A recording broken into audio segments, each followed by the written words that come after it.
दोस्तों, अगर आप बाज़ार में अपना पैसा इन्वेस्ट करना चाहते हैं तो अभी जुड़े एंजल ब्रोकिंग के साथ में, क्योंकि यहाँ आपको मिलती है एक अच्छी एडवाइस और भरोसेमंद सर्विस, और यहाँ अकाउंट ओपन करना भी है बिल्कुल फ्री ऑफ कॉस्ट। तो आज ही जुड़े एंजल ब्रोकिंग के साथ में। अकाउंट ओपनिंग लिंक डिस्क्रिप्शन में है। आज ही अपना अकाउंट ओपन कराएं। असीम जी जुड़ चुके हैं दिल्ली से। और आप समझिए कि बजट से पहले एक से एक बढ़िया खबरें आपको आती हुई दिख रही हैं सत्ता के गलियारों से। असीम जी, शुभ प्रभात और शुभ दिन। बताइए आज क्या है आपके टेलीकॉम के तरकश में। देखिए, खबर जो है वो कंपनी वोडाफोन आइडिया से जुड़ी हुई है। सरकार ने टेलीकॉम कंपनियों को सितंबर में राहत पैकेज की घोषणा जो है वो की थी और टेलीकॉम कंपनियों से कहा था कि अगर आप पेमेंट जो है अभी एजीआर और स्पेक्ट्रम की नहीं करना चाहते हैं तो आप मोरेटोरियम जो है वो ले सकते हैं 4 साल का, और उसके बदले में आपको इक्विटी जो है वो देनी पड़ेगी।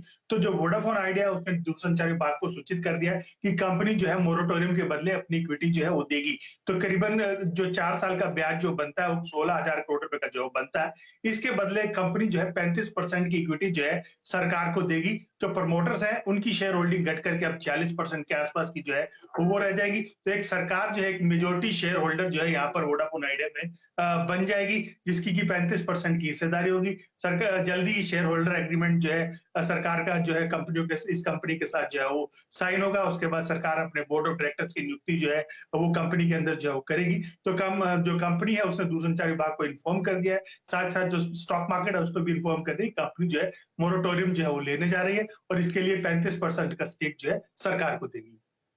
अब असीम जी, जरा आप हमारे साथ जुड़े रहिए। यहाँ पर दो तीन बातें मुझे क्लैरिफाई करनी है।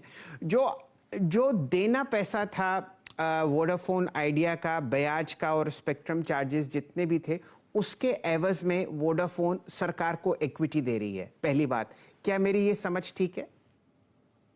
का आपने करीबन 16,000 करोड़ रुपए का ब्याज जो है वो बनेगा, क्योंकि 4 साल के लिए आप मोरेटोरियम ले रहे हो। इसमें 4 साल में आपको एजीआर का पेमेंट नहीं करना है, आपको स्पेक्ट्रम का जो डेफर पेमेंट है वो जो है वो नहीं करना है। तो उसके बदले जो ब्याज बन रहा था ये 16,000 करोड़ रुपए का बन रहा था। इसके बदले कंपनी 35% का स्टेक जो है सरकार को दे रही है। और अब यहाँ पर सरकार सबसे बड़ी शेयर होल्डर हो जाएगी वोडाफोन आइडिया में। क्या ये भी मेरी सोच ठीक है? नहीं, सरकार जो है सेकंड अगर मैं बात करूं वोडाफोन और आइडिया की, तो जो कुमार मंगलम बिरला उनकी हिस्सेदारी जो है करीबन करीबन 28% की रहेगी। जो वोडाफोन है उसकी हिस्सेदारी जो है 17% की रहेगी। अगर दोनों प्रमोटर्स की शेयर होल्डिंग को जोड़ दिया जाए तो ये करीबन 45% के आसपास का हिस्सेदारी जो उनका रहेगा, और सरकार की हिस्सेदारी जो है 35% रहेगी। अगर आप उन दोनों को इंडिविजुअल कर ले तो सरकार जो है सबसे बड़ी शेयर होल्डर जो है यहाँ पर बन करके उभरेगी। चलिए, और अब अगर आपने जो पिछले हफ्ते खबर भारती एयरटेल पर चलाई थी, भारती ने कहा था हम लोग मोरेटोरियम लेंगे लेकिन अपनी इक्विटी नहीं देंगे, क्या ये भी बात और ये मेरी सोच ठीक है? हाँ जी, सही कहा आपने। भारतीय एयरटेल के पास अभी कैश फ्लो का काफी ज्यादा कोई दिक्कत जो है वो नहीं है। कंपनी नहीं चाहती कि अपनी इक्विटी जो है वो सरकार को जो है वो दे, क्योंकि सरकार ने एक डेट जो है वो तय की थी, उस डेट के हिसाब से सरकार जो इक्विटी जो है वो ले रही थी। तो भारतीय एयरटेल ने कहा कि हम इक्विटी के बदले मोरेटोरियम जो है वो नहीं लेंगे, हम मोरेटोरियम लेंगे उसके ऊपर ब्याज जो है वो देंगे, लेकिन हम इक्विटी जो है सरकार को नहीं देंगे। चलिए, अब ये दोनों बातें आपके सामने बहुत साफ तौर से आपको बताते हुए दिख रहे हैं असीम जी।